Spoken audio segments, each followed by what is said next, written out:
नमस्कार, माझ्या निकिता मराठी नोकरी या चॅनलमध्ये तुमचं स्वागत आहे.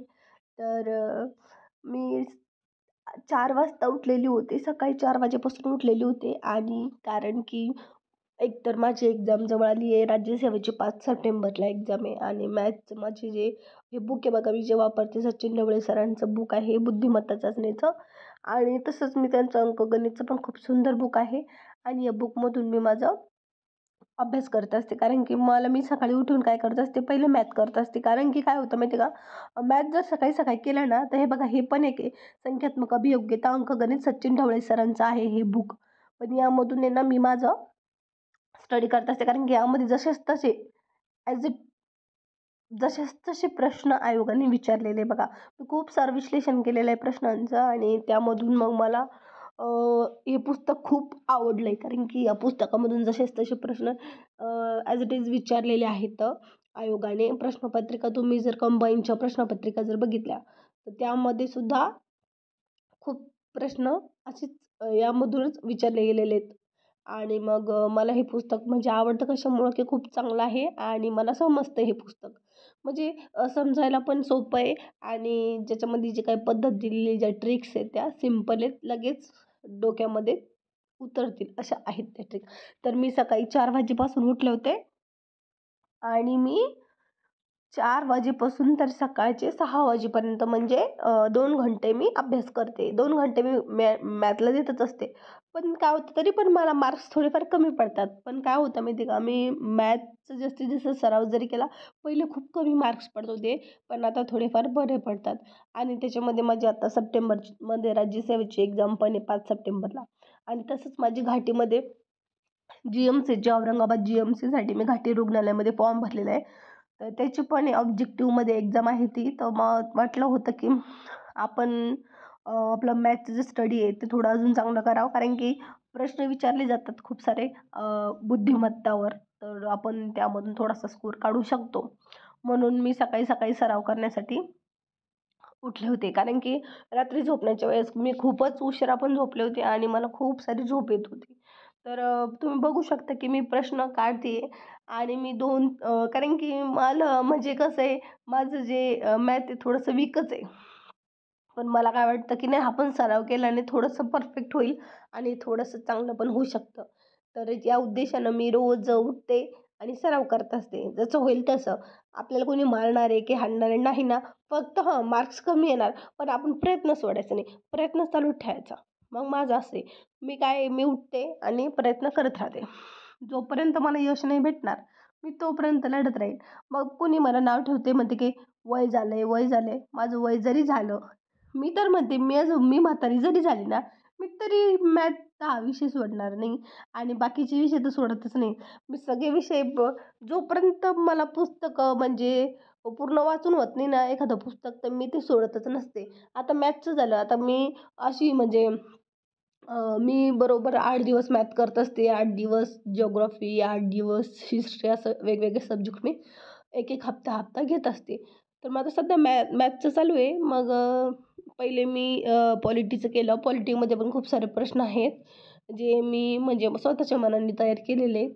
आणि तसंच बघा, पॉलिटी विषय हा कसा विषय आहे, की त्याच्यामध्ये आपण मार्क्स कसे घेऊ शकतो. जसं की आता तुम्हाला माहितीच आहे, महाभियोग झालं आणि तसंच दुसऱ्या पण जसे की आता दुसऱ्या एक्झाममध्ये जर सांगायचं झालं तुम्हाला, ओके, एखाद्या छोट्या-मोठ्या एक्झाम आहे त्याच्यामध्ये आपण काय करू शकतो, की जसं आता आपण मॅथचा तर अभ्यास करतोच, ओके. मराठी तर करतोच. आता मराठी माझं चांगलं आहे त्यामुळे मला काही प्रॉब्लेम नाही. पण मराठी करतो, मॅथ करतो आणि ग्रामरचं थोडंफार करत असतो. तर हे जे आहे ना बेसिक, तर हे कोणत्याही एक्झाममध्ये विचारतंच. म्हणजे म्हणजे तुम्हाला सांगण्याचा उद्देश असा आहे, की कोणत्याही एक्झाममध्ये जे छोट्या-मोठ्या एक्झाम म्हणजे कसं जे सरळ सेवेने निघतात, जसं की तलाठी झालं, आपलं ग्रामसेवक झालं, पोलीस भरती झालं, आर्मी भरती झालं, ह्या सरळ सेवेचे एक्झाम. तर यामध्ये विचारलंच जातं. मग त्यामुळं मी काय करत असते, पूर्ण ते 3 मॅथ मॅथ, मराठी, इंग्लिश आणि आपला चालू घडामोडी, करंट अफेअर हे करून ठेवत असते. म्हणजे कसं, एखादा फॉर्म टाकला रे टाकला, आपला नंबर लागो ना लागो, पण आपण फॉर्म टाकायचा. जी पुढं होईल ते पाहते. पण आतापर्यंत माहिती आहे का, लई लई सांगू का? मग 1-2 वेळेस मी 2-1 मार्काने गेले. आता स्टाफ सिलेक्शनच्या भरतीला मला 4 मार्क कमी पडले. पण ठीक आहे. नाहीतर मेरिट लिस्टमध्ये आले असते. पण नाही झालं माझं. तर तो खूपच चिंता वाटली. मग त्यामुळं आता घाटीमध्ये फॉर्म टाकलेला आहे. तर असं वाटतंय की झालं तरी पाहिजे स्वामींच्या कृपेने. कारण की खूपच उठून लवकर उठून मेहनत चालू आहे आणि माझी झोपही होते. त्याच्यामध्ये सकाळी सकाळी पाणी आलं होतं आम्हाला. खूपच घरचं काम वगैरे सगळं करून अभ्यास करावा लागतो. मी लाजत नाही. मी पाहुणे आले घरी तरी माझा अभ्यास चालू राहतो. मला काही घेणं नसतं कोणाशी. मला जोपर्यंत यश भेटत नाही ना, मी तोपर्यंत लढणार. मग तसंच मोबाईल साईडला ठेवून दिला होता. मी माझं व्हिडिओ रेकॉर्डिंग करत होते आणि माझा अभ्यास पण चालू होता. मी माझे मॅथचे क्वेश्चन सॉल्व्ह करत होते की मला जमता की नाही बघा. जसं की वेळ काळ झालं, गुणोत्तर प्रमाण वगैरे बघत होते. आणि त्याच्यामध्ये बघा तिकडून भीतीवर एक झुरळ आलं होतं. म्हणजे त्याच्यामध्ये ते झुरळाला मी एवढी घाबरले कारण की काय झालं होतं, एक तर थोड्या वेळापूर्वी लाईट गेली होती आणि लाईट गेल्याच्या नंतर मग काय झालं होतं, खूप सारे मच्छर चावायला लागले होते. एक तर फॅन बंद झाला मग. मग काय केलं मी, फास्ट कार्ड जाळलं आणि ते फास्ट कार्ड जाळल्यामुळं मच्छर मरतात. तर ते झुरळं जे होते आमच्या खुर्चीच्या बाजूचे, तर ते पण बाहेर निघले कारण की त्यांना पण त्रास व्हायला लागला होता. तर ठीक आहे, तोच टॉपिक साईडने ठेवून माझा मी टॉपिक असा होता की मी 4ला उठून 4 ते 6 2 घंटे मी मॅथ्सचा अभ्यास करत असते आणि जी बुक आहे माझ्याकडे ते आहे सचिन ढवळे सरांचं खूप सुंदर बुक आहे आणि त्यामधून मी माझा अभ्यास कंप्लीट करत असते. तर तुमच्यापैकी किती जण MPSCची तयारी करताय आणि कोणी कोणी कंबाईनचा फॉर्म भरलाय गटकचा आणि राज्यसेवेचा कोणी भरलाय तर प्लीज मला कमेंटमध्ये सांगा. आणि जर तुम्ही माझ्या चॅनलवर नवीन असाल तर प्लीज माझ्या चॅनलला लाईक करा, शेअर करा आणि सबस्क्राईब करा. मी माझ्या म्हणजे काय आहे, मी व्हिडिओ टाकत असते पण माझ्या रिअल लाईफमध्ये नेमकं काय चालू आहे मी असं नाही टाकत की माझ्या घरात आज हे झालं आहे ते झालं आहे असं काही नाही. माझं अभ्यासाबद्दल टाकते मी. मला वाटतं की हां, कारण की आपल्यासारखेच खूप साऱ्या लेडीज आहेत ज्या की स्टडी करतायत. त्यांना पण कळायला पाहिजे की हो, आपण पण काहीतरी करू शकतोय. हो ना?